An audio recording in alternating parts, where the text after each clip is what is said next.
Hey, what's up, guys? And today we are talking about phone accessories. This is a little bit out of left field for me normally. I'm obviously normally doing cameras and photography stuff and things like that. But today I've got some products here from Sandmarc. As I always do, full disclosure, this video is not sponsored. They didn't pay me to make this video. I haven't received any money, but Sandmarc did send me these, which is kind of cool actually, because my YouTube channel is pretty small. So I thought it was pretty neat that they sent me something to review.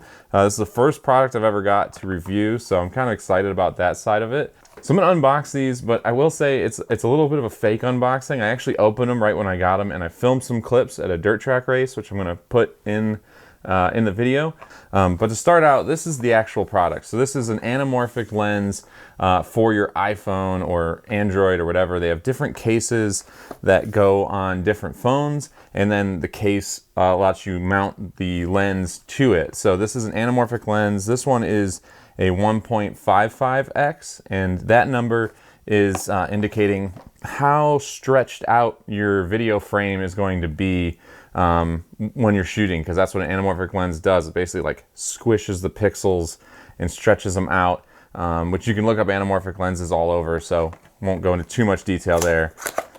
But this one is a kit with the case, the phone case. This clips onto your iPhone.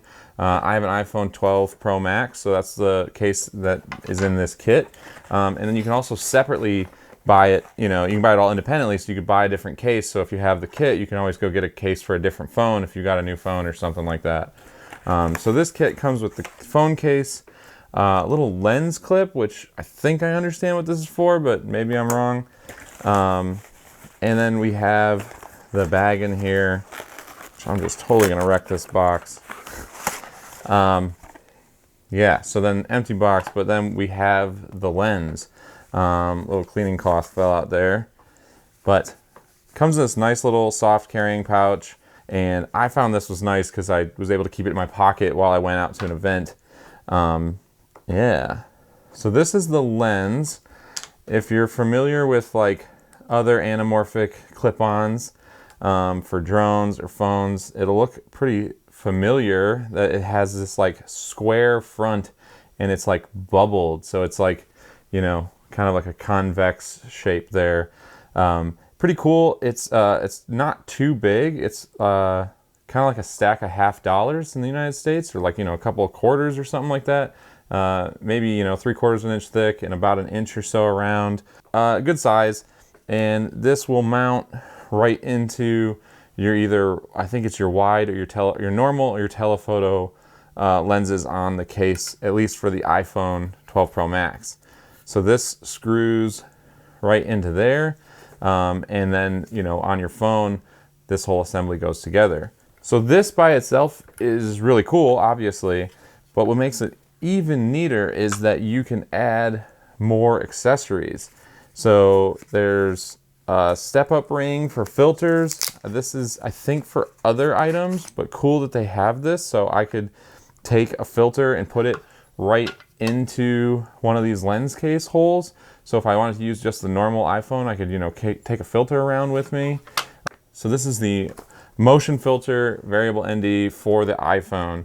And what's cool about this is it is an ND 8-64 variable filter, but it's a good range. I found it very usable in daylight, and I'm going to take it out again today and film some more stuff in daylight. Kind of check out the results. The last time I used it was kind of at sunset time, which was great, but you don't need as much ND at that time of day. This can be used for other items that Sandmarc makes. Obviously I'm going to use it with the anamorphic lens, but Sandmarc makes more products, and so some of these are kind of like, not just for this anamorphic lens. So this comes in a nice little pouch, and inside of here is pretty straightforward. It's just an ND filter like you'd kind of expect to see, and it's nice that it has hard stops, which I really like. So it has very small little markings here, so you can actually see which ND like you're at, like ND 16, 64, 8, stuff like that. And it's nice that it has a hard stop, so you don't like overspin it. So it has a stop at the beginning and the end, which I didn't expect. I was actually kind of surprised when I pulled it out and felt that. That was really nice when I was out using it, because, like, you know, you don't want to be looking and reading. You're kind of looking at your phone.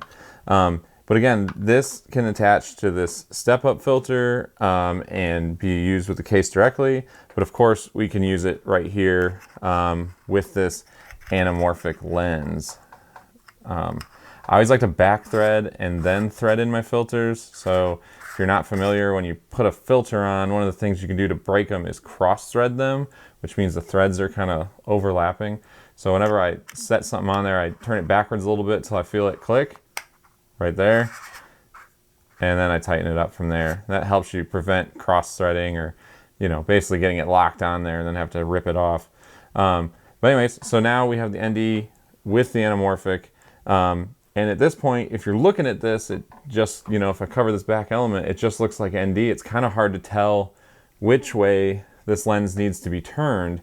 And for that, they have a nice little guide up here, which I found pretty handy, because this whole lens can rotate. If it's on the case and you have it turned on here, even with the ND on here, this little guide notch here, you can turn that, which you could use for some really crazy creative effects. But, you know, having this nice little guide here, you can guide it up to vertical and kind of line it up so that your squeeze isn't twisted and turned and all that stuff. The only thing I noticed of build quality was that the iPhone case felt a little bit loose on the phone, and I'm going to throw it on here. I have the Apple leather case on my phone normally. It's pretty old. It's been on there a year since I got the phone. It's nice and sleek. I like all that. I think it fits well. I don't know if you guys can even hear this, but there's just a slight play in it. I've thought about just throwing a little bit of gaff tape on there, and I think that would fix it completely.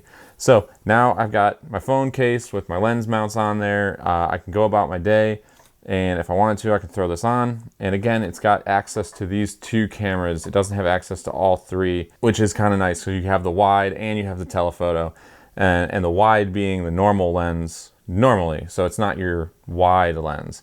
And if you get this thing and you say, well, I think I should be able to use this on the wide lens too, I will say the normal with the anamorphic effect is super wide. It's really wide. I don't think I'd want anything more than what this offers off of a normal lens. So I was pretty content with just having the normal and the telephoto. I actually found myself using the telephoto more than I found myself using the wide. Just personal preference, of course. I generally, when I'm shooting, use tighter lenses in most of my work. So I wasn't too surprised. I liked it, but I definitely felt like the wide was really wide. So you definitely don't need to use that wide angle lens. You go in and you use it, and the screen's kind of messed up. So out of the box, it's just kind of a whole entire mess of like half black screen and distorted.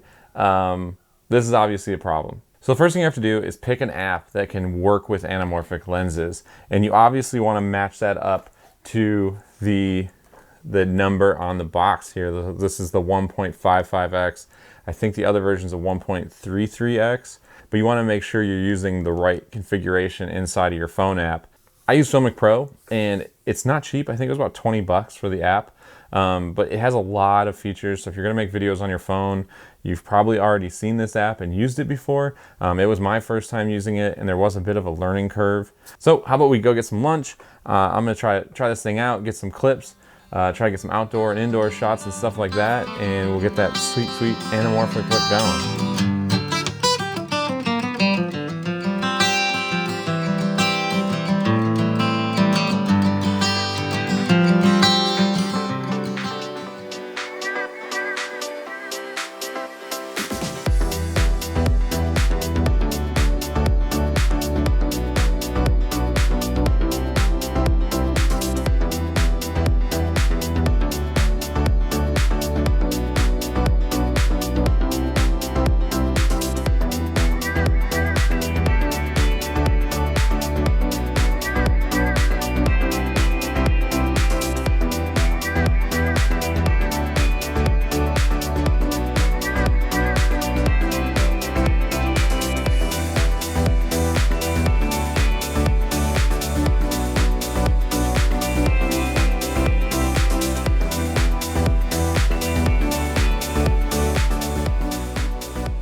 So this thing is pretty fun to use. I will say, I don't generally have any interest in iPhone accessories, and I don't get many companies hitting me up saying like, we want you to check out our products. But I do get some, and it's usually for these like kind of lower tier products because I'm not a big influencer, right? But I will say this one really piqued my interest, and that's why I said yes to taking one of these, because anamorphic is like, and that's like what we all want to be doing with our filmmaking. We all want to be shooting on anamorphic lenses and making like real Hollywood movies. You know, that's the look. So the idea of having that in your pocket is pretty neat to me. Obviously, this is a bit of a commitment to carry this around, but I will say that like this totally fits in my pocket, and like that's kind of where it needs to be. If I can take this off and throw it in my other pocket and put it on when I want to get some clips and shoot some things, it's totally fine. I found that in either situation, over at the dirt track or going out to lunch, people don't really mind this. You know, it's still a phone. It's still a phone that you're shooting clips with. I don't know exactly who the target demographic is. I think anybody could have fun with this, whether you're a filmmaker, a photographer, an influencer, or just someone that just wants to play with a really fun phone toy. It's kind of neat. My main complaint has nothing to do with Sandmarc and has to do with the apps used to record video. I mean, I think they're a little bit clunky, and I kind of ran into some issues where, you know, I go to slow-mo and then I couldn't get to record again, and it wouldn't de-squeeze and all this kind of stuff. So if anything, I think the app makers should be working on things more than the hardware. The hardware works great, and it looks really, really cool. You know, is it going to replace an Arri Alexa with an anamorphic set from Cook? I don't know. But as a fun way to add some cool B-roll to a doc or have some fun with your friends, or if you're younger and you're learning about filmmaking, this is a pretty cool, like, you know, thing you can buy for relatively low amount of money, you know, 150 bucks or whatever it is. It's just a fun toy to have, fun thing to play with. And, yeah, I'd totally recommend this.